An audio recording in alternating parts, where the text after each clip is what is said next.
Well, thank you so much for all the support that you've given for all the business women. And I know for sure I've joined your networking group for, is it over a year now?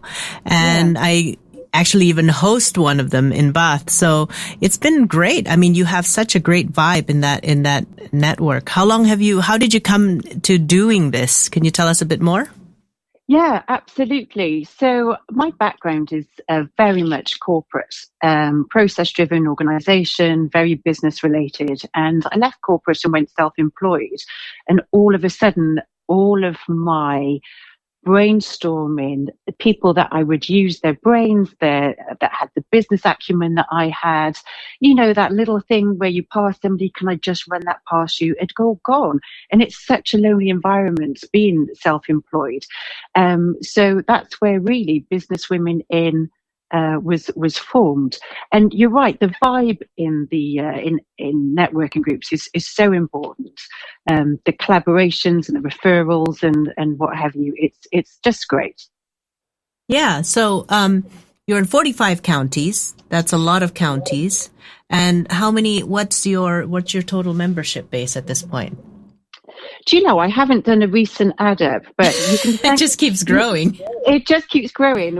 I don't know, around the sort of 12 to 15,000 kind of sort of thing, really, across all the different platforms. And that's one thing that you've got to be quite mindful of with business, is that you are on the right platforms. But yeah, the amount of counties, we started off small, just in Wiltshire. And then the formula worked, and it then grew to more counties. And why not grow more? And why not grow more? And it's been a thrilling experience, actually. And I think anybody that's setting up their own business or doing anything in business, it's an exciting time. So it's been amazing to see it grow. Yeah, absolutely. And you yourself, you came from, as you said, a corporate background. But, it's funny when you're in a networking group with Michelle, she spent so much time trying to make you talk and feature your business. It took me months before I actually realized, I actually knew what Michelle did for a living. And there were two things. You do some physiotherapy and everything like that, but you also do some consultation to help businesses get more profit. Can you tell us more about what you do? I do. And you know what? My profession and what I do, it isn't a top secret, but you are right. Not many people know what it is I actually do, because my passion comes from supporting small businesses and helping others and making sure that they have their time to grow. But I've got a huge amount of experience now in being self-employed.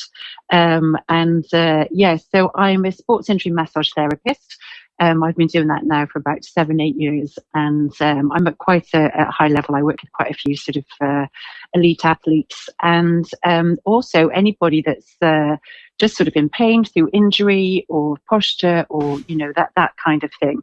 And it just fuels my passion for helping and supporting people. I'm a big server. I like to serve. I like to serve people and sort of help people, whether it be in business or whether it be with them sort of physically.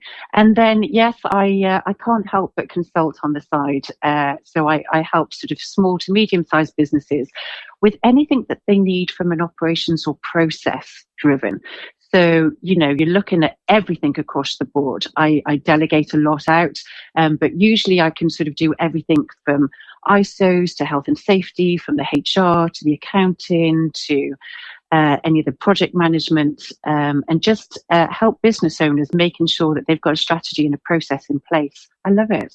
That's amazing. And when we're back, let's start talking about that balancing act that we have, growing a business. You've got 2 children of your own, growing a business, you work from home, and also raising a family. We'll have more of Michelle Eddahar after this.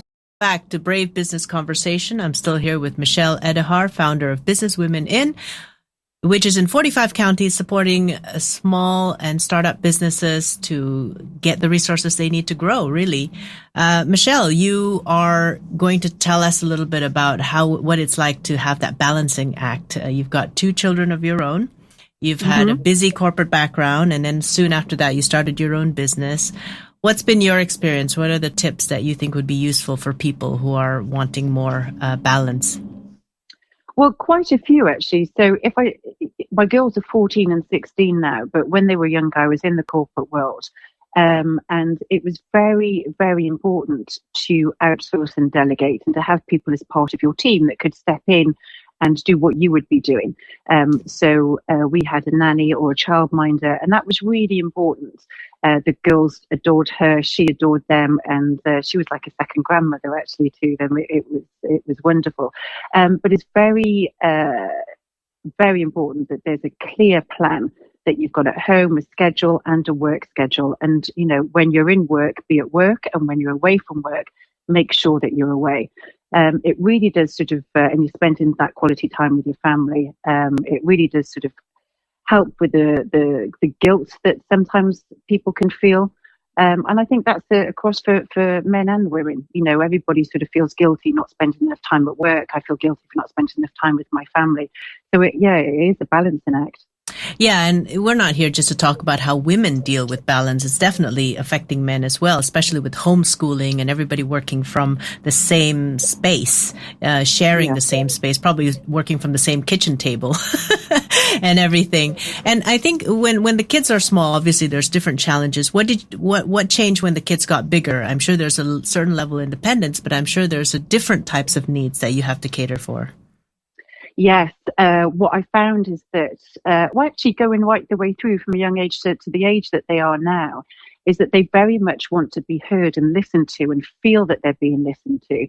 So that, you know, so the top tip is make sure that you're not on any time-sucking technology that takes you away from your family time when you should be in sort of family time. Make sure you've got that active listening and you've got that eye contact. And if they want to talk about what happens in their school day, that you're interested and you're asking questions, because it's so important that they need to feel that that they're part of sort of what's going on. And another tip is actually to include them in bits of what's happening with your business, so they understand why you're having time away from them when you do. I think that's really important, and that's what my girls at the age they're at now have a very good understanding of. They're very much involved. Ask me how it's going, what happened with this. So yeah, this bit is fascinating. It's exciting. It is. It reminds me of my sister-in-law. She has 4 children, and obviously she worked all through, even her pregnancy. She took a couple months off and went back to work, and she's a C-level, so it's obviously a very high-level position. And I remember her third child, I remember I came over and then says, well, how do you feel about mommy being at work and everything? She said, oh, that's fine. She's going to work because she wants to buy me more toys. You know, and it was that was the language that she could understand at that age. Like, why does mommy have to go away? Because she needs to, you know, whatever she's doing will get me more toys. So good deal, right? Absolutely good deal. Yeah, absolutely good deal. But you talked earlier about sort of, you know, having the space at home, working from the table, both people, male and female and what have you. That's really key for if you're working at corporate and working at home, or if you're self-employed, to set clear physical boundaries. And not everybody can, but if you can within your home, designate a specific area where all you do is just work. And that can really help have that separate from family and work. And because, you know, personally, you need to be able to walk away from, you know, your PC or your desk and, you know, go and make yourself a coffee, walk into a different part of the house or go for a walk, and then that you feel that you can go, you can go back to that. So if you can within your house, a specific setup is very important. Yeah, it's true. One of the clients I work with, actually, the kids have their own space, but even between the husband and wife, apparently in their house, there's only one quiet room that is not, occupied with like open space and electronics and stuff. So that's their call room, right? Mm-hmm. And so both husband and wife are pretty high level people. And I remember when they schedule calls with me, they've got to trade rooms. So they've got to check when the room is available, right? Love it. Because they can't do this call in the kitchen. They can't do it in the living room. They've got children. They've got TV on and everything like that. But they've boundaried one room. And, whoever's going to have a Zoom call needs to work their Zoom calls around the schedule of that room, which is very interesting. I want to kind of pick on your expertise in health as well, because you do therapy and massage therapy and everything. And Yeah. I'm sure, is it a good idea? I mean, what should people do? They're sitting down all day. Yeah. What are some good personal habits to maintain if you want to maintain your health so that your muscles don't tense up and you don't cause yourself any health problems? Do you know what? I'm so pleased that you brought this up because self-care is so important. And unless you have self-care, you will have a limited business and your family world would be limited. You really need to make sure that that self-care is in there. A good stretch in the morning, whether it be a 10-minute yoga. YouTube is amazing for a whole medley of things, isn't it? I mean, I fixed my leaking tap the other day just from YouTube, but you can also find lots of lower body, upper body stretches,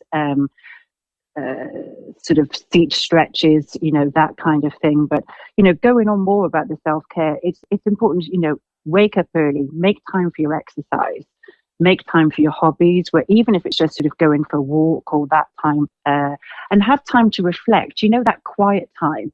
And sometimes that's quite difficult if you've got a busy work or a busy sort of family. Which is sometimes when we were allowed to have a sort of drive to a meeting or what have you, and it would be that drive that would be my reflection time. So yeah, self-care is really important. But from a muscle perspective, stretching, I can't say it enough. Stretch, and it feels amazing. You feel great afterwards. Absolutely. And things like, okay, the back, the legs, everything, that's pretty obvious. What I learned from my own painful experience getting over my muscle pains was the wrist and the arms, Yes. the thing that we use to type all the time, the thing that's actually, if you think about it, if you are typing and using a laptop a lot, you use the same position for hours. Your arms don't move, especially your forearm, and that's where all the wrist problems, the whatever that carpal tunnel syndrome or whatever it is, that's where it all happens. That needs a stretch as well. So that's really good. And the position of your table is really important too, I think. Position of your table, the chair that you use, everything. There's some really good quality chairs out there that will give you the right support, and very inexpensive. I mean, there's some very expensive ones out there, but you've also got your very good supportive ones that around the £100 mark. Yeah, which is worth it when you can sometimes be sitting so long at a desk. Exactly. Well, we'll have more of your tips when we come back. We talk about working from home. Things have changed, right? Back in the days when we were working from offices and everything, we were away from home. Now everything needs to be shared. The space needs to be shared at home. There's probably some new skills that people need to learn to do work more effectively. What have you found, in and around learning new skills? What new skills did you have to learn when you worked from home? Yeah, absolutely. I mean, Zoom for one. There's other conferencing platforms out there, but just join in and knowing what the passwords, how to do the chat thing, how to copy and paste this, and what have you, and actually learning new skills of having the confidence to see yourself while talking to others. It was all a little bit weird but lovely because it was a novelty, and then as time goes on, it's sort of, oh, it's online again. But actually, I found that, and this is what I found with the majority of the members within the Business Women community, have thrived with the online meetings, because actually you're not stuck on just your location. You can go to as many locations as you want to, because you're actually in the comfort of your own home. You've cut out the commute. True. You get to see a lot more people. You've time saved on everything. It's and before lockdown, all the meetups were in person, and I probably wouldn't have considered being online. But I know that going forward, that there's definitely going to be a combination of in-person and online meetups, and I think that that's going to be so important. Yeah, and tell us more about these meetups. I mean, I can talk about it, but I mean, you're here. what does it do for people who are balancing? And I'm specifically talking about women at this point, because I do meet women in your network who have been moms for a very long time. And maybe the blessing that comes out of this lockdown is they're now seeing that they could be more than just the mom identity, and they now want to start their own business. But of course, they need support, and sometimes that support doesn't come from the family because the family sees them as mom, right? What do you do in these meetups to support these kinds of people? Yeah, do you know, you're absolutely right. And sometimes some sort of friends and family, very well meaning, but actually might put limitations on you because they don't feel, oh, don't do that, you'll get stressed, or don't overwhelm yourself. Whereas actually, when you're networking or when you're part of a business community, you get a huge amount of support, and they know you as the business person. They don't know you as the mum, the friend, the sister-in-law, the aunt, the what have you. And, it really is about sort of collaborating, referrals. You get an opportunity to showcase your skills, and networking, and within business, you get to speak to people that have the same business acumen that you have as well. And that is just a huge support. And they might have tips of making things quicker, easier, more cost effective, that will save you time. So I can't stress how important it is to network with like-minded people, because it really is such a value. I know that I had a conversation with one of the members, and actually 80% of her business comes from business women in networking, which is just huge. Yeah, because I think we have time to talk about, to talk to each other. You got 2 hours, you limit it to 15 people. I mean, that's a long time for 15 people to go around to get to know each other. There's no such thing as 60-second speech. You just have a 2-minute speech if you wanted to, you know. When we talk about, the balancing act, I find that when I work with entrepreneurs, at least, I find that in order to properly balance between you as a family person and you as a business person, no matter if you're a woman or a man or whatever, you need to first have the identity. And I think a lot of the people who find it very difficult to balance, they put on the identity of mom, and we're just talking about women, for instance, and then they try to be a business person with the identity of mom. They need a switch. They need to almost, I always say, just buy 2 different color hats. Okay, physical hats. The red one is for when you're a mom, and the yellow one's for when you're a businesswoman. If it helps, just wear different hats. But you need to switch, and that's how you create, you said physical boundaries, but also psychological boundaries about when you are doing what and what identity. Did you feel that you needed to do that as well? I've always coped quite well with that, and have sort of flown through all of that and had a very, very good balance. I think more recently, with the current situation that's going on, is that actually that has been increasingly more difficult and more challenging. And I think everybody is sort of feeling that as well, with the government restrictions, but with the announcements that's happened, there's light at the end of the tunnel, and we've all got dates now that we can aim for. So where things might have been quite clear before, for me, have got slightly muddled. Mm-hmm. And then I can see a sort of a clear path. But the main thing is actually just to be flexible. And it's okay to be flexible. Things happen. You can be on a call and your child can step on some glass. And all of a sudden... Are you referring to the call that we were in the other day? So just as a background, I was on a phone call with Michelle talking about stuff, right? And then I can see this child coming in the background and doing something in the kitchen, and suddenly, ow! And then we both stopped talking. Michelle said, "What's going on?" She stepped on the glass, and I quickly said, "Just get off this call and just attend to that." And flexibility. Real life lessons. Real life lessons. It was one of those things, if I'd recorded it probably had gone viral. But, things like that happen, don't they? And it's something that we're living in. But it's just go with the flow and be flexible. have humor about everything, and be sort of kind to yourself from a work balance and a home balance. Exactly. And it's interesting, isn't it? Maybe that's also the psychological balance that you'll get, because when you're used to doing it your way, and when you're used to having so much great structure, and it worked in the old days, and now everything like structure falls apart, when you cannot find humor behind it, when you cannot allow yourself to be flexible, actually it causes unnecessary stress. I remember, this was back in the corporate world. I mean, this was way before COVID. This was in the 90s. Remember, I had a vice president that I worked for, and he always, said, nobody's going to die.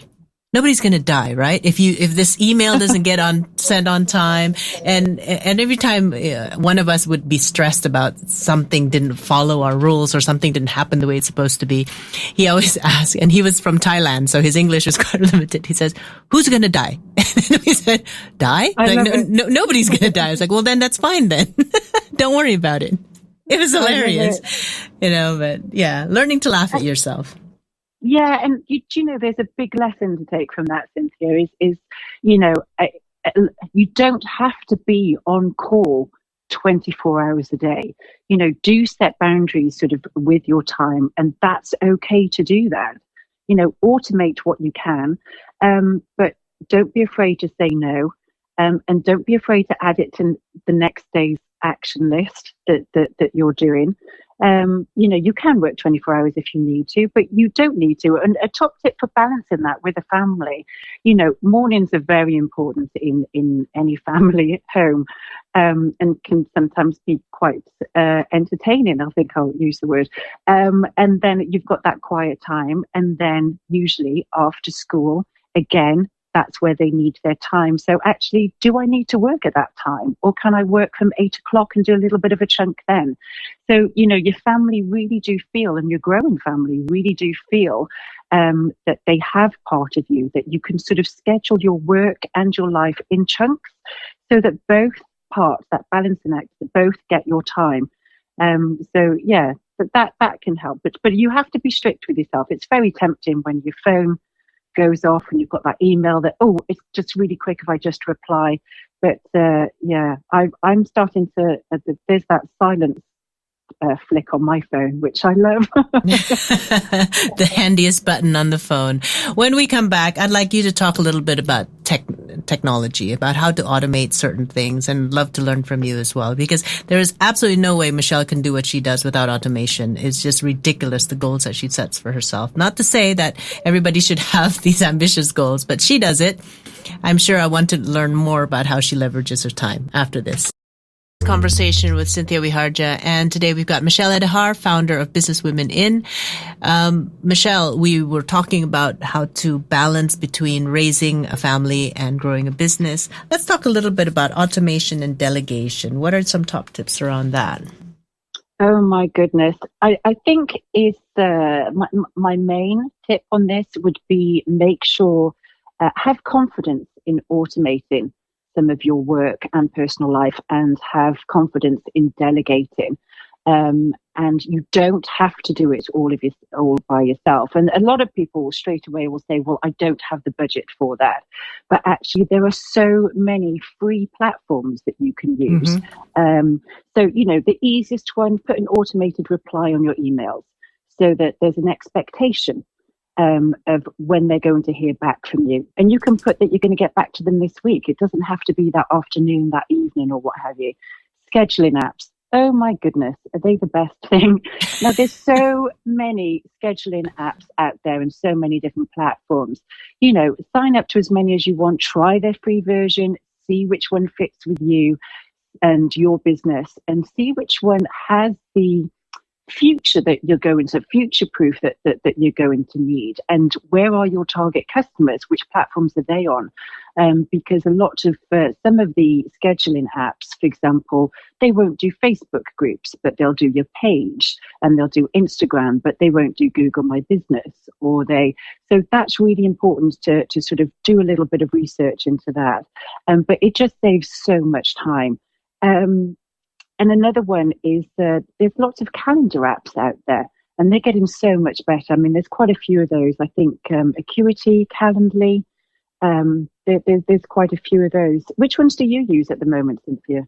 Yeah, I use Calendly. I'm not sure we're supposed to say the brands, but I personally use Calendly simply because they have features that connect to different kinds of apps that I use. A little note on calendar apps, though, when I do, here's my little trick. You know how you try to, let's say you meet people on LinkedIn, right? And then they say, oh yeah, let's do an intro call. I am always the first to say, oh, let's use my calendar app. Because most people's calendar app don't link with mine. I mean, there are some, it's amazing. There are some when they give me their calendar app and I open it, the calendar app also links with my schedule and they say you're not available on these dates and you are available on these dates. These are the dates where you guys match, which is fantastic. But most people don't have that. So I'm always the quickest one to say, let's use this link because I want them to book on mine because I can't be bothered doing this manually. But yeah, absolutely. Delegation, delegating to an app is actually sometimes more reliable than delegating to a person, in my opinion. Well, yeah, absolutely. And I think the other thing is as well is that as soon as there's some new bit of technology or a new app, sometimes you sort of look at it and you go, oh, another thing that I have to learn, another thing I have to spend time learning how to do. I don't have the time. My time needs to be with my business or with my family. But actually, this is going to be a time saving. The majority of time saving apps do have very good tutorials with them. So make sure that that's explored. But the other thing with new skills as well within business is, so for example, Business Women In, we hold workshops and we've got quite a few on all the sort of different apps and that kind of thing that some of our hosts will sort of present and go through the workshops with you. And I think learning new skills is so important. But you have to value the time that it's going to take. You add that in, you schedule that in, that learning, that development, because that is going to save you time.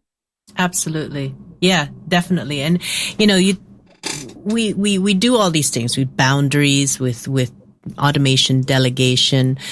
But I think part of the balancing act is also keeping our own mindset healthy, appreciating ourselves, celebrating what we've achieved. What are your thoughts about how to keep ourselves sane and grateful and healthy? What do you do? Because you've got so much on your plate. I mean, it's amazing. I do, but I love the meetups. Now, we've got some amazing hosts that just cover, all the sort of different areas and stuff. But you'll find me contact them going sort of, may I attend the meetup? Because I just love it. Because that group of women that you're sitting with have got so much knowledge to share.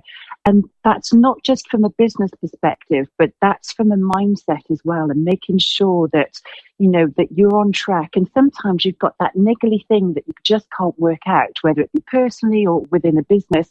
And it's such a safe environment to open up and to gain that support. The vibe in the room can be really quite powerful. It's an amazing thing, those meetups. That's very true, actually. I remember one time hosting one of your meetups, and there was we always have time to say, okay, who else has a challenge or question? And then this person said, I'm stressed because there's so many things I want to do, but because of homeschooling and her kids are very small, she can't.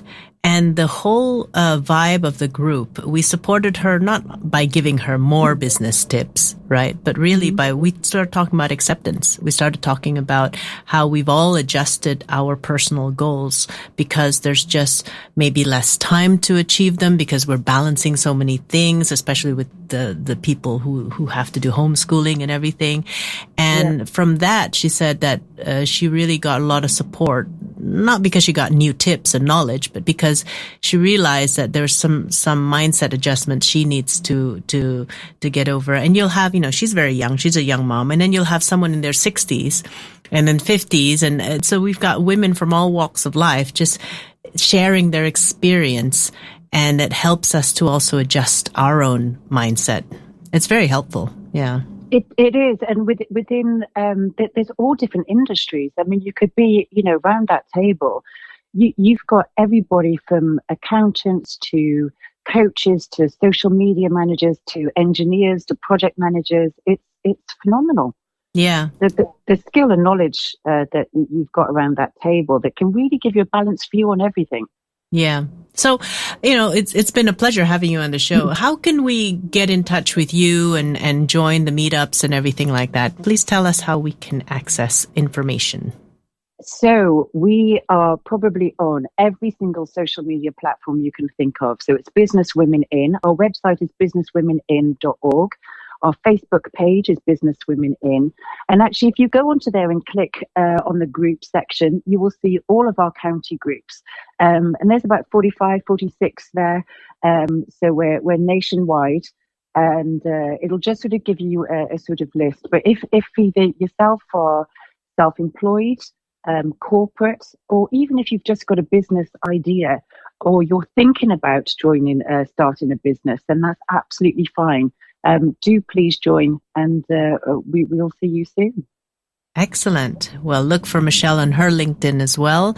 Michelle Eddahar, Eddahar. Okay, so she's definitely there, and her email is info@businesswomenin.org. Okay, so that's really cool. Thank you, Michelle, for making time from your busy schedule to join us. And it's always an enlightening session to talk to you. You're very welcome. Thanks for having me. All the best in your organization. We'll be back after this. Made locally in Bath. This is Radio Bath.